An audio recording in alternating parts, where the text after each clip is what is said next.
আর কেভের ঢোকার মুখেও কিন্তু দুটো এরকম বড় বড় গর্ত রয়েছে, যার এন্ডিং কিন্তু দেখা যাচ্ছে না।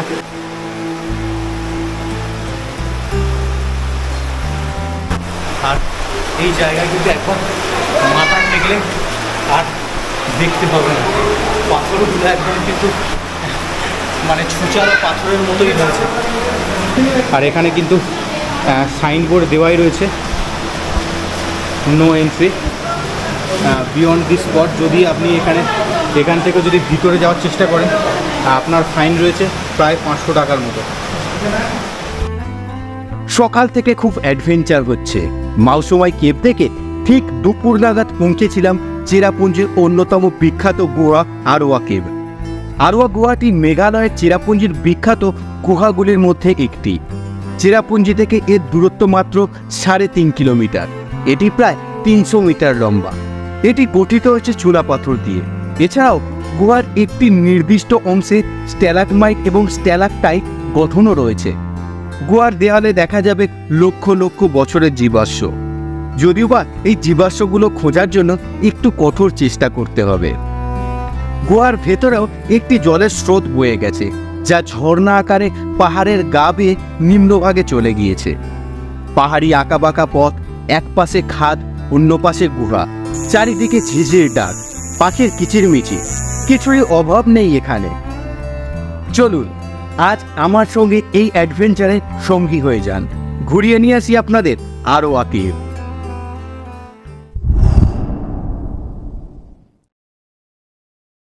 তাহলে প্রথম থেকে শুরু করা যাক। সুপ্রভাত সকল দর্শককে, চলে এলাম আবার নতুন দিনের নতুন ব্লগে। তো এখন আমি আছি আরোয়া কেভের সামনে।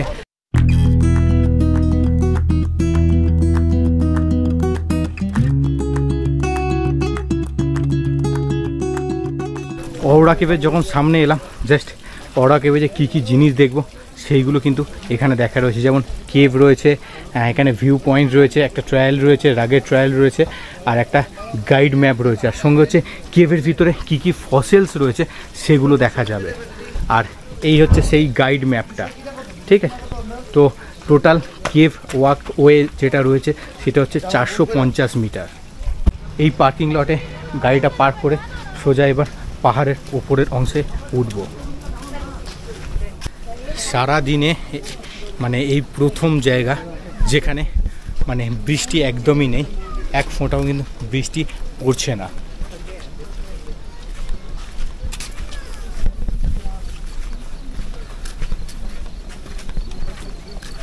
আর এই আরোয়া কেভ যাবার পথে কিন্তু চারিদিকে যে পাহাড়ের দৃশ্য, যেটা সকাল থেকেই দেখে আসছিলাম, প্রায় কতকটা কিন্তু সেম। তার কারণ সবই এই যে কেভ আর আদার্স যে ঝর্ণাগুলো দেখছি সবই কিন্তু কাছাকাছি রয়েছে।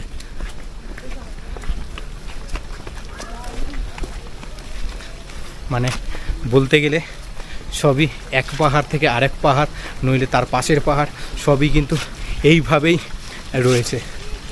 আর এখন জাস্ট এই জায়গা থেকে মানে একটা ব্রিজে দাঁড়িয়ে রয়েছে, এই ব্রিজ থেকে এই দূরের ভিউটাও খুব সুন্দর লাগছে। মনে হচ্ছে না পাহাড়ের মাঝখান থেকে মেঘগুলো সাপের মতো এঁকে মেঁকে গেছে।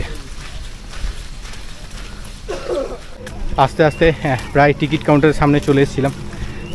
টিকিট কাউন্টারটা কিন্তু বাইরে যে পার্কিং লট সেখান থেকে কিন্তু প্রায় 200 মিটারের মতো ভিতরে, মানে একদম আরোয়া কেভ ঢোকার ঠিক একটু আগে। তো প্রথমে তো চিন্তায় পড়ে গেছিলাম যে টিকিট কোথায় কাটবো, বাট অনেকটা ভিতরে আসতে দেখি না টিকিট কাউন্টার সামনে রয়েছে। তো এখানে লেখা রয়েছে অ্যাডাল্টস, মানে আমাদের মতো বয়স্কদের ক্ষেত্রে 18 বছরের ঊর্ধ্বে 50 টাকা করে টিকিট, আর বাচ্চাদের ক্ষেত্রে 10 টাকা।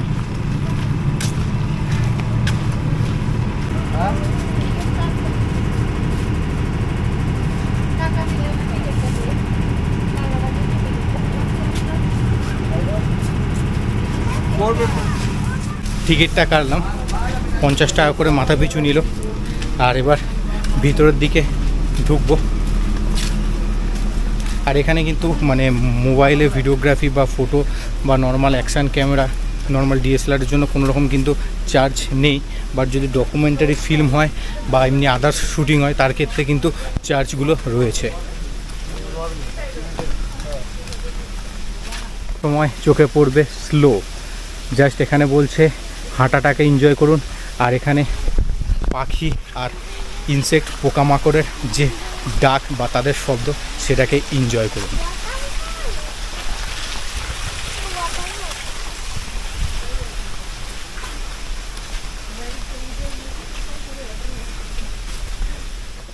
তো জাস্ট যখন কেভের দিকে আসবেন এখানে দুটো রাস্তা পড়বে, একটা হচ্ছে এইদিকে আছে রাগেড ট্রেল টু কেভ, মানে আপনি পাহাড়ি পথ ধরে কেভের দিকে যেতে পারবেন, আর এই দিকে যে রাস্তাটা রয়েছে সেটা হচ্ছে প্লিজেন্ট ওয়ান টু কেভ, আস্তে আস্তে হেঁটে হেঁটে এই রাস্তা ধরে কেভের দিকে যেতে পারবেন।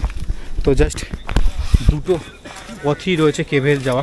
তো আমি just pleasant walk to cave, মানে একদম সাধারণভাবে সহজভাবে হাঁটা পথে আমি কেভের দিকে যাব।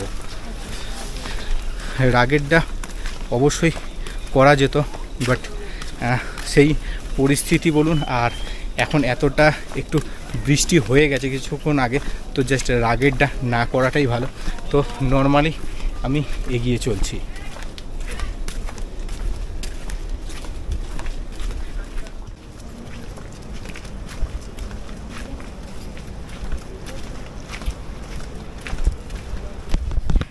আস্তে আস্তে কিন্তু রাস্তাটা মানে আরও নিচের দিকে যাচ্ছে,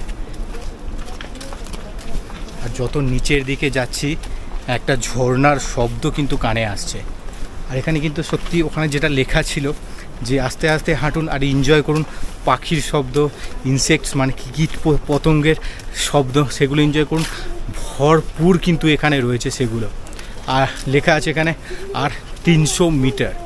তো বিভিন্ন গাছের এই ফলকগুলোতে লেখাই রয়েছে যে 300 মিটার 200 মিটার সব কিছুই এখানে লেখা রয়েছে। আর এখানে একটা ঝর্ণার জায়গা ছিল যেটা এখনও মানে কোনো রকম কাজ হচ্ছে না বা জল পড়ছে না।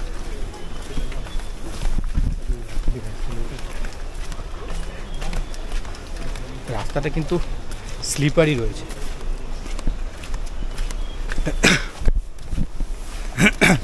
বৃষ্টির জন্য কিন্তু মাইকটা অ্যাটাচড করতে পারিনি, জানি না অডিওটা কেমন হবে। তো জাস্ট যদি খারাপ হয় একটু মানিয়ে গুছিয়ে নেবেন, এটুকুই রিকোয়েস্ট।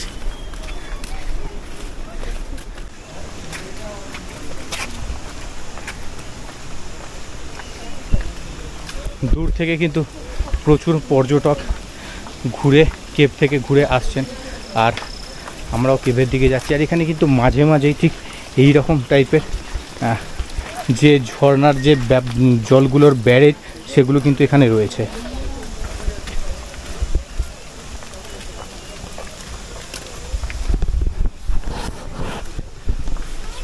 আর সামনেই একটা মোটামুটি একটা ভিউ পয়েন্ট দেখতে পাচ্ছি, তো জাস্ট ওখানেও যাব।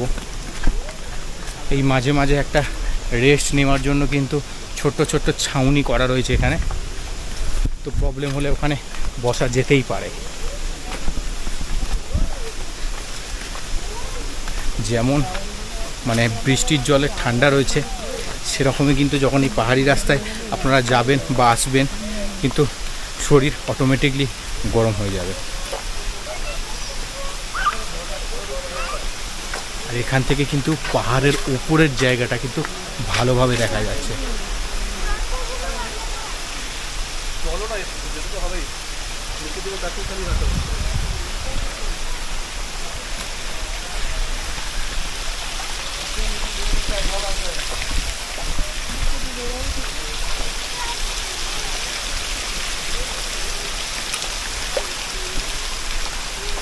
ওয়াও, প্রত্যেকটার গাছের গায়ে মানে যেগুলো গাছগুলো কিন্তু বেশি ঝুলে আছে এই রোডের দিকে, রাস্তার দিকে, তো সেগুলোতে লেখাই রয়েছে একটু সাবধান, সেগুলো থেকে মাথায় লাগার চান্স বেশি থাকতে পারে। তো জাস্ট একটা ভিউ পয়েন্টের কাছাকাছি আমি চলে এসেছি। এই হচ্ছে সেই ভিউ পয়েন্ট, আর এখান থেকে কিন্তু পুরো পাহাড়টা কিন্তু ভালোভাবে দেখা যায়।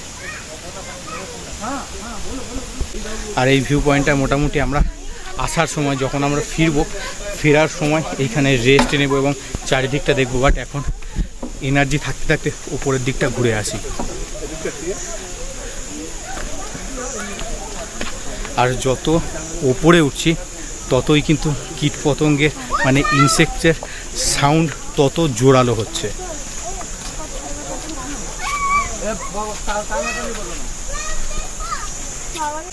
জাস্ট একবার সাউন্ডটা ভালো করে শুনুন।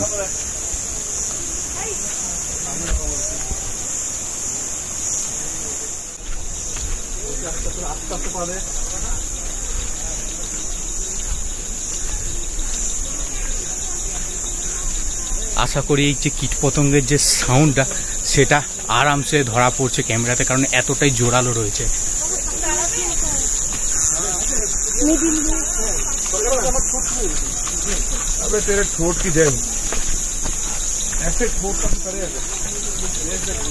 ওয়াও, অসাধারণ। যত ওপরে উঠবেন সাউন্ড আরও বেশ বাড়াচ্ছে। মানে নিচে ছিলাম হালকা সাউন্ড ছিল ইনসেক্টসের, বাট যত ওপরে উঠছি আমাদের বাংলা ভাষায় যে ঝিঝি পোকার যে সাউন্ড বা তাদের যে শব্দ সেটা যেন আরও জোরালো হচ্ছে। আর এই ওপর থেকে জাস্ট নিচের দৃশ্যটা একবার দেখুন, কত সুন্দর। আর এই গাছটার কাছে আসতে না ঝিঝি পোকার যে সাউন্ড বা ইনসেক্টসের যে সাউন্ড সেটা যেন আরও জোরালো লাগছে।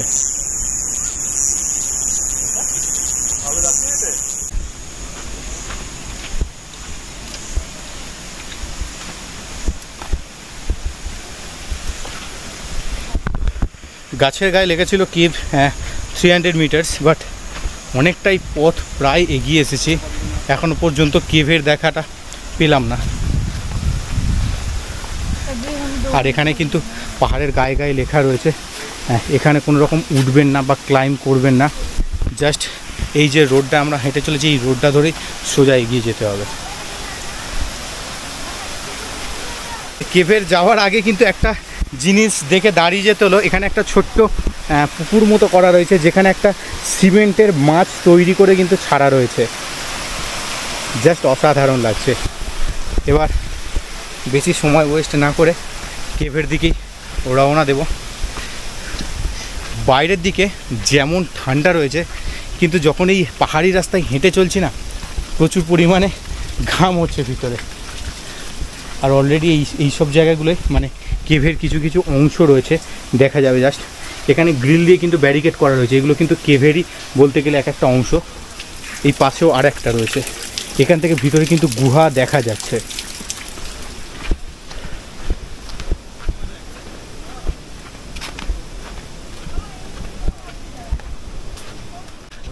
আর এই কেভের রাস্তার মুখে কিন্তু আরও অনেক কেভ আছে, প্রথমে দুটো দেখালাম, দেন আরও এখানে কিন্তু কেভ রয়েছে যেটা কিন্তু অনেক ভিতর পর্যন্ত গেছে। তো জাস্ট কেভের কাছাকাছি কিন্তু চলে এসেছি আমরা। ওয়াও,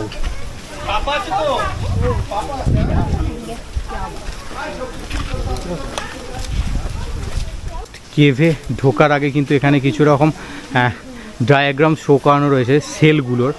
কয়েকটা সেল এখানে পাওয়া যায়, তার ডায়াগ্রাম এখানে রয়েছে, যেগুলো মেবি এগুলো ফসিলসের ছিল কোনোরকমভাবে। তো জাস্ট এই হচ্ছে সেই ডায়াগ্রাম।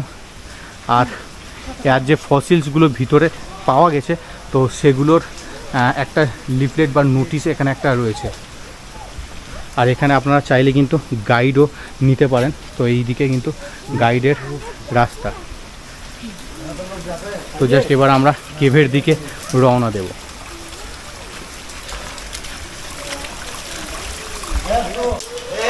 এই হচ্ছে কেভের রাস্তা। আর কেভে কিন্তু ঢোকার আগে থেকে কিন্তু পুরোপুরি জল পড়া স্টার্ট হয়ে গিয়েছে।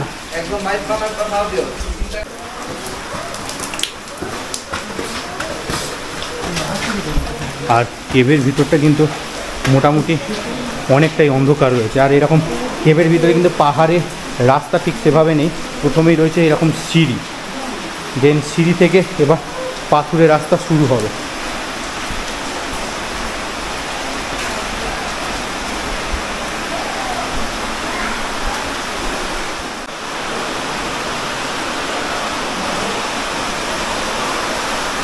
কেভের ভিতর কিন্তু প্রচণ্ড অন্ধকার রয়েছে। এখানে ভিতরে কিন্তু লাইটের ব্যবস্থা কিন্তু খুবই কম।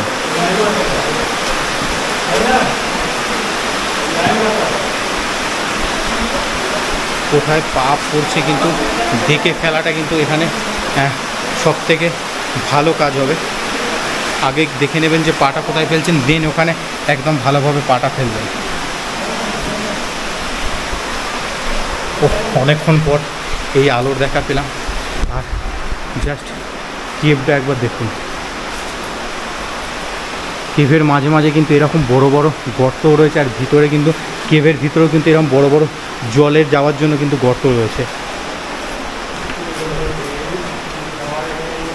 তো জাস্ট এবার আস্তে আস্তে কেভের ভিতরে ঢুকবো।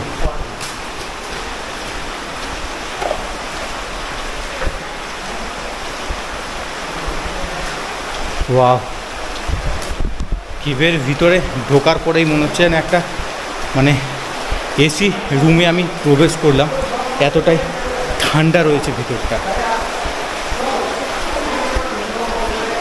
ওয়াও, আর এই কেভের ভিতর থেকে কিন্তু জাস্ট দেখুন পাহাড়ে যে জল, সেই জল কিন্তু এই সাইড থেকে কিন্তু বয়ে যাচ্ছে।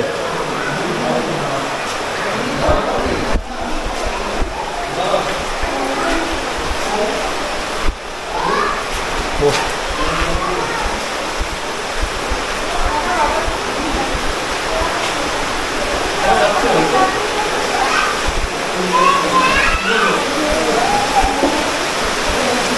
জাস্ট এই জলগুলো কিন্তু পাহাড়ের ওপর থেকে বয়ে বয়ে আসছে, আর দেন এই নালা ধরে কিন্তু সোজা বাইরের দিকে চলে যাচ্ছে।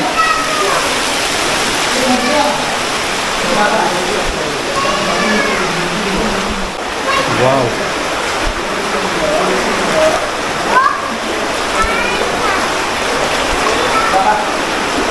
আর মাথাটা একটু সামলে, তার কারণ জাস্ট এই জায়গাটা দেখুন কতটা নিচু, আর এই জায়গায় কিন্তু একবার মাথা ঠেকলে আর দেখতে হবে না। পাথরগুলো একদম কিন্তু মানে ছুচালো পাথরের মতোই হয়েছে। জাস্ট এইখানটায় আসতে একটু মানে মাথাটার স্পেস পেল। ও সত্যি এই হচ্ছে গুহার অ্যাডভেঞ্চার।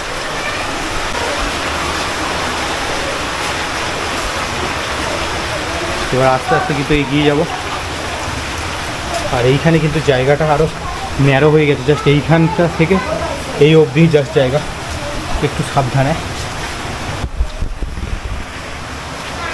তো অবশেষে এইদিকে চলে এলাম, দেন এখান থেকে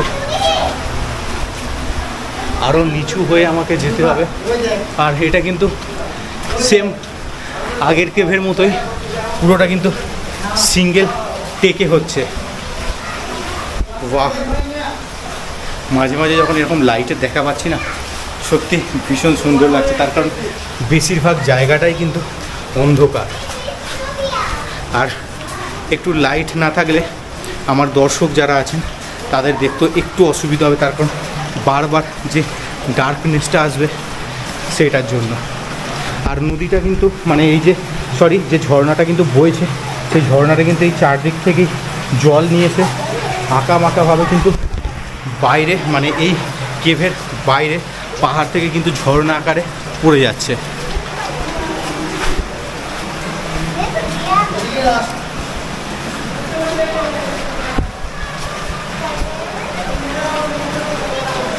তো জাস্ট আর একটু বাকি কেভটা।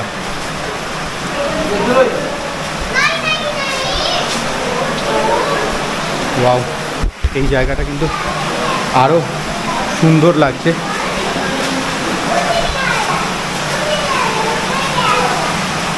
জাস্ট জলটা দেখুন, ওই দিক থেকে কিন্তু বয়ে বয়ে জলটা আসছে, আর দেন এই হয়ে বেরিয়ে যাচ্ছে। মানে মাঝে মাঝে মাঝে মাঝে জলটা কিন্তু এরকম সাপের মতো এঁকে বেঁকে মানে গুহার এই দিক থেকে ওই দিক শুরু করে এস আকারে বেরিয়ে একদম কিন্তু পাহাড়ের বাইরে চলে যাচ্ছে। তো জাস্ট এবার এই কেভের শেষ প্রান্তের অংশে একদমই চলে এসেছি। কেভের শেষ প্রান্তটা আপনাদের দেখাই। আমরা যে প্রান্ত থেকে এসেছি সেই প্রান্ত থেকেই আমাদের কিন্তু আমরা যে রাস্তা থেকে এসেছি সেই রাস্তা থেকেই কিন্তু আমাদের ফেরত যেতে হবে। তো জাস্ট এই হচ্ছে কেভের শেষ প্রান্ত। জাস্ট ছাদগুলোকে একবার দেখান, দেখুন ছাদ থেকে কিন্তু এখনও জল টোপে টোপে বিন্দু বিন্দু আকারে কিন্তু পড়ছে। ওয়াও,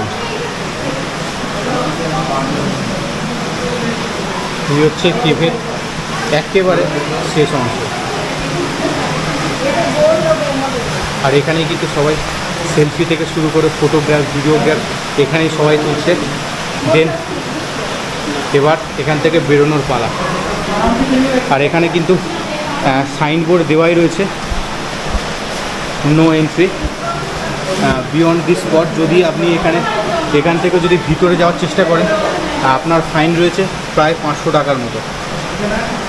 এর মানে এই যে এন্ড পয়েন্ট, এই এন্ড পয়েন্টের শেষেও কিন্তু যাওয়া যায়, অনেকটাই কিন্তু গভীর পথ রয়েছে। আমার কাছে সেরকমভাবে লাইট সেট আপ নেই, নইলে দেখাতাম। এই কেভটা যখন শেষ হচ্ছে, এই কেভটা শেষ হওয়ার পরেও কিন্তু একটা সরু পথ রয়েছে যাওয়ার জন্য। জাস্ট দেখাই একবার, এই জাস্ট সরু পথটা রয়েছে।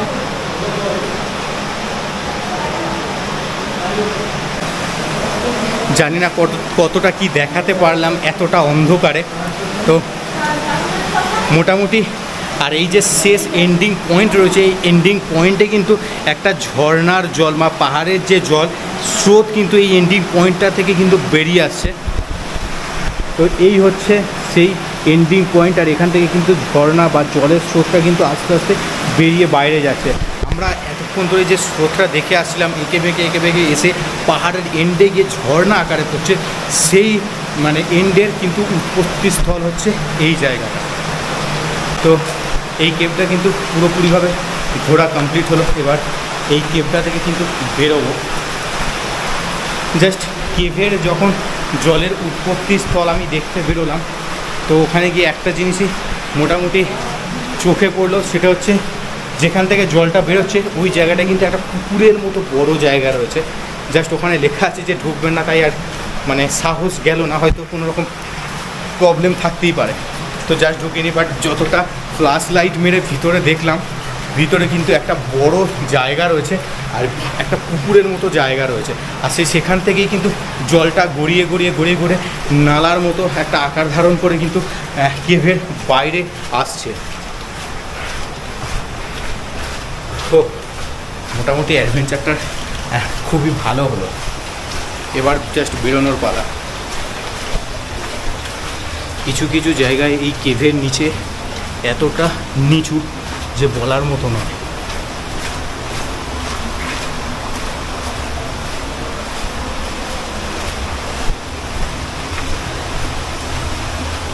জাস্ট এই জলগুলো কিন্তু এখনও ওই জায়গা থেকে কিন্তু আস্তে আস্তে ঘুরে কিন্তু আসছে।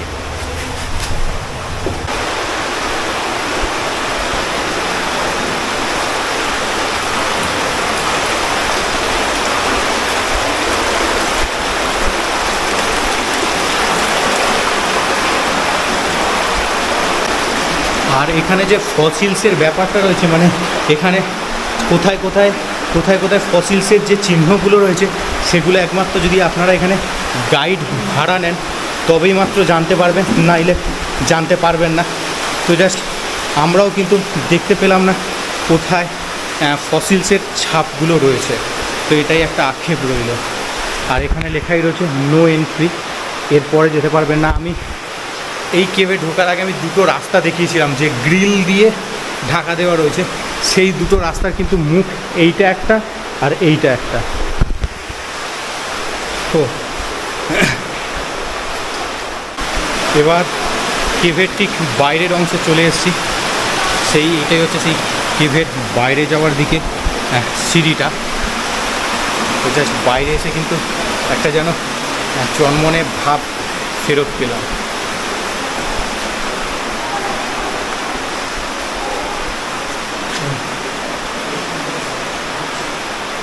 আর কেভের ঢোকার মুখেও কিন্তু দুটো এরকম বড় বড় গর্ত রয়েছে, আর যার এন্ডিং কিন্তু দেখা যাচ্ছে না, মানে গর্তটা কিন্তু পুরো গভীরে চলে গিয়ে অন্ধকারে গিয়ে মিশেছে। বেরোনোর সময় বলেছিলাম না যখন ফিরবো তখন এই যে ভিউ পয়েন্টটা, সেই ভিউ পয়েন্টটা একবার ঘুরে যাব। তো জাস্ট এই ভিউ পয়েন্টের কাছাকাছি চলে এসেছি, আর এই ভিউ পয়েন্টটা কিন্তু দেখার মতো জায়গা।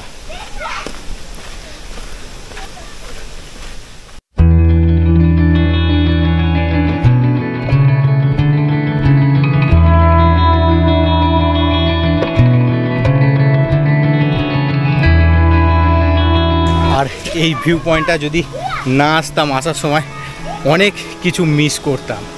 সেটা কি জিনিস মিস করতাম এখনই দেখাবো। আমি এই জিনিসটাই ঠিক মিস করতাম যদি না এই ভিউ পয়েন্টটায় আসতাম। জাস্ট এই দূরে সিনারিটা যদি ঘন্টার পর ঘন্টা এখানে দাঁড়িয়ে থাকতে বলে দেখার জন্য, আমি অবশ্যই দাঁড়িয়ে থাকবো। আর এই দিকের অংশে কিন্তু একটা পাথরের ভাঙা অংশ বা পাহাড়ের ভাঙা অংশ রয়েছে। তো জাস্ট একবার দেখাবো। এইখান থেকে প্রায় 1, 2, 3, 4, ওই দূরে একটা প্রায় 5টা ছোট ছোট ঝর্ণা রয়েছে। আর দূরের দৃশ্যটা ঠিক এইরকম।